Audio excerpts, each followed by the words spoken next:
Alrighty, everybody, what is going on? Welcome back to the Journeyman Sports Podcast. We're getting this little recording in for the Lost and Found here at almost 1 a.m. on a Thursday evening, December 15th. But we're or I guess a Thursday morning technically. But I'm gonna be on vacation this upcoming week when this is uploaded. So just trying to get pre-record this. We'll have it out on Monday, I believe.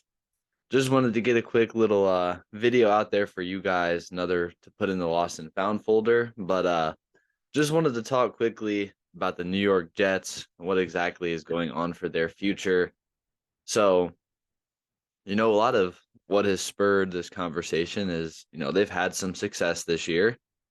Uh they've played they've played some really good football at times, and they've had some struggles as well. And a lot of that comes with the quarterback controversy of sorts that we see going on here. So, I've had three different quarterbacks play this year between Joe Flacco, Mike White, and Zach Wilson.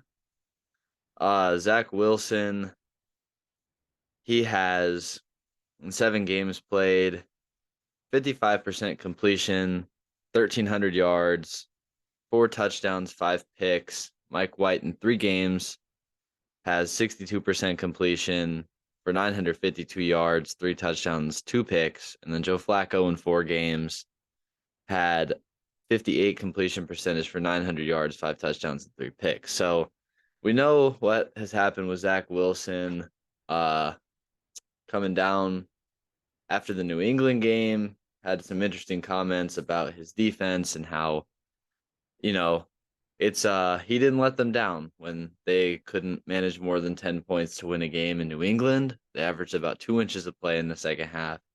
Zach Wilson was very adamant that it was not his fault. An instant no from him. And as a quarterback, you're a guy that's supposed to take the responsibility. You're supposed to take the blame even when it's not yours to take. And I think that is what we're starting to see be the problem for Zach Wilson. We've seen him be a guy that has struggled to really take accountability when it's come onto him. And he's a guy that really popped out of nowhere in the draft process. He made a pretty good throw, but also keep in mind that was really about it. And that was with no defense, just him and a receiver, 0-on-0. And it was a great throw. And then for some reason that skyrocketed his draft stock. And we saw it throughout last year. He struggled. He's shown minimal flashes, in my opinion. And we know now it's been proven that he's not a locker room guy. He's not a leader. And as a quarterback, that's a very, very valuable skill to possess, and it's one that he doesn't. And you have guys like Mike White and Joe Flacco who have both came in, stepped up, and played well this year and won them games as well. And it's interesting to see what's going to happen because Zach Wilson has been inactive since then, and now with the Mike White injury, he's been upgraded to the second string. So Zach Wilson's going to have an interesting future with the Jets. I think he's going to stay there through next season at least. They're going to reevaluate in the offseason what they could do, how Mike White plays. Because coming down the stretch, they play Detroit at home, they play Jacksonville at home, then they go at Seattle, at Miami. So we'll have to see exactly how Mike White can play down the stretch in these games, or if Zach Wilson gets back in the lineup, how exactly he plays. But me personally, I don't really like a future that contains either of these guys as my franchise quarterback. I think Mike White has played better this year than Zach Wilson, but I also feel like, Zach Wilson is the number 2 pick in the draft. So at the same time, I feel like when push comes to shove at the end of it, they could potentially try and show favor upon him and try and keep him around. But kind of segueing into my next point, talking about Robert Saleh, we saw everything he did in San Francisco. We see how good of an energy locker room leader that he is. But, the NFL is moving at a pace now to where it's an offensive league. And a lot of the new coaches, their offensive coordinators, they've got a background in offense, etc. So while Robert Saleh had a lot of success San Francisco as a defensive coordinator. He's had some success here with the Jets, but I mean, it's going to be interesting to see how long, I'm sure he'll coach through next year, but who knows exactly what's going to happen with him. And I think the Jets would be smart to keep him. We have seen some of these defensive minded coaches really succeed. Bill Belichick is one of them. We're seeing it with Robert Saleh with the Jets. Matt Eberflus is doing something down in what is it? Like Chicago with the Bears. Dan Campbell doing it with the Lions. They're a crazy offense right now, but I think the Jets, I think Robert Saleh can be the coach of the future. I think, getting the quarterback thing figured out is definitely a big part of it, but we've seen how good this defense has been all year. I'm not exactly sure. See if I can pull this up real quick. Points allowed, they're 6th at 18. They're 5th in sacks with 39, 7th in interceptions with 12. Like, this is a very good defense. And a big part of that has been the play of rookie Sauce Gardner. And I think Sauce is, he's walking away with rookie of the year right now. Why can I not find his stats on here? Give me 1 second. I'm sorry. I'm trying to find so many. There's so many players on this defense. LaMarcus Joyner, CJ Mosley, Quan Alexander, Carl Lawson, Franklin Myers, Quinnen Williams, Sauce, who's got, let's see, I think he's got 2 picks on the year, a lot of passes defended. In my opinion, he's already a top five player, not player, but corner in the league. I think he's a rare breed of size, speed. He's technically good. He's going to make plays. He's not going to give up a lot of big plays too, like we've seen this year. And he's fit seamlessly into this defense, into the system, and right into the NFL stardom. And I think he's got all the potential in the world, and he's one of the guys that I'm most. Me and Kate had talked about it, how excited we were for him to come out of the draft, and we thought he should have been the 3rd pick to Houston. Yeah, we thought he should have went 3rd to Houston, and Derek Stingley's played well this year, but Sauce has been head and shoulders, I think, the best player in this class, and I think he's got the potential to stay the best player in this class. And then, corner is a really hard position to play, just like any position in the NFL, but it's so isolated in a sense, and that's where he's been really good. He's been great in man all year. He's physical. He reminds me a little bit of Jalen Ramsey, size, physicality, just the overall kind of player archetype. But I think Sauce should be definitely a Pro Bowler. I think he's got an argument for All Pro this year as well.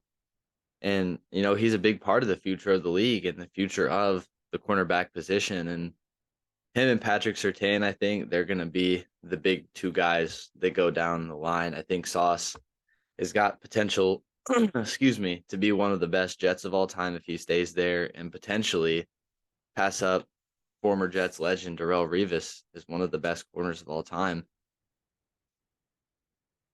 And obviously this is all just based off of 14 or 15 games that we've seen him play. So this could be a bit of an overreaction, but I feel like everyone has really liked what they've seen from him and from the defense. And that's the reason that the Jets have as good of a record as they do right now, and why they've been in almost all of their games. I mean, we go back, we look at some of their losses. Let's see, schedule. Baltimore held to 24 points. Cincinnati, one of the best offenses in the league, held to 27. In their loss to New England, before Zach Wilson incident, held them to 22 points, held New England to 10, and 7 of that was off a punt return. Held Minnesota to 27 and held Buffalo to 20. Like, this defensive unit is legit. And they've held some of the better offenses. Miami, when they played them, they didn't have Tua, but they held them to 17 points. They hold Green Bay to 10, hold Denver to 9, hold Buffalo to 17 when they beat them. Week 9, they hold Chicago to 10 when they were starting to get hot. I mean, this defense, not the best in the league. I think that's San Francisco, but this is one of the best defenses in the league, easily top 5, arguably top 3. And it's nice to see, Robert Saleh, this is what he was brought here for, and he's showing exactly what he's he's showing exactly what he was brought here to do. And I think that's a great sign for Jets fans, for Robert Saleh, and for the organization as a whole that, you've got one side of the ball. I don't want to say all figured out because it is the NFL, so things change all the time. But I mean, you're pretty set on the defense, and a lot of it's just going to revolve around how you improve the offense, the draft, and offseason. And that's going to be a big storyline to follow. I think this team probably finishes. I think they split coming in. No, I think they're gonna go 1-3. I think they're gonna finish 8-9 this year. They're gonna miss out on the playoffs after a really good start. And then in the offseason, the biggest question, like we talked about earlier, is quarterback.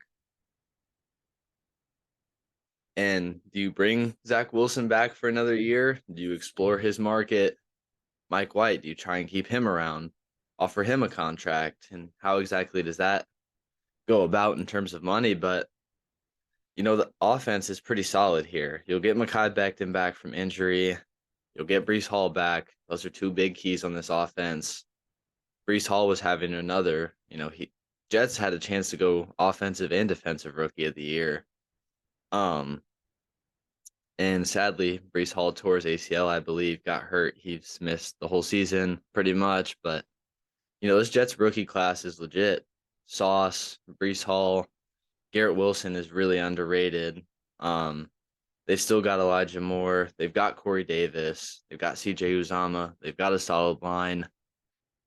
I mean, I don't think this team needs a lot of work around the finer pieces. Maybe you get a couple backups here and there. Maybe try and beef up the O-line a little bit on the interior. But I feel like, you've got Vera Tucker. You've got Becton. So you've got your potential two tackle. Maybe you get another tackle, keep Vera Tucker at guard. But quarterback is going to be the biggest thing. And then how do you ensure that that defense can stay majority together with money, and then just trying to make sure that everyone stays happy? Because, who knows how exactly the locker room gets fully affected by, a sour finish to the year potentially. And then with the pure uncertainty that's at quarterback in a division that is very freaking good. So there's a lot to watch out for the Jets. They're going to have a lot of storylines, I think, going into this offseason, and they're one of my more interesting teams that I want to try and keep on to just see what exactly happens, because they have one of the brighter futures in the league, but it's going to be the quarterback room that really decides how all that goes. So I hope that you guys enjoyed this. Have a lot of good content coming out. We're making a really strong push here.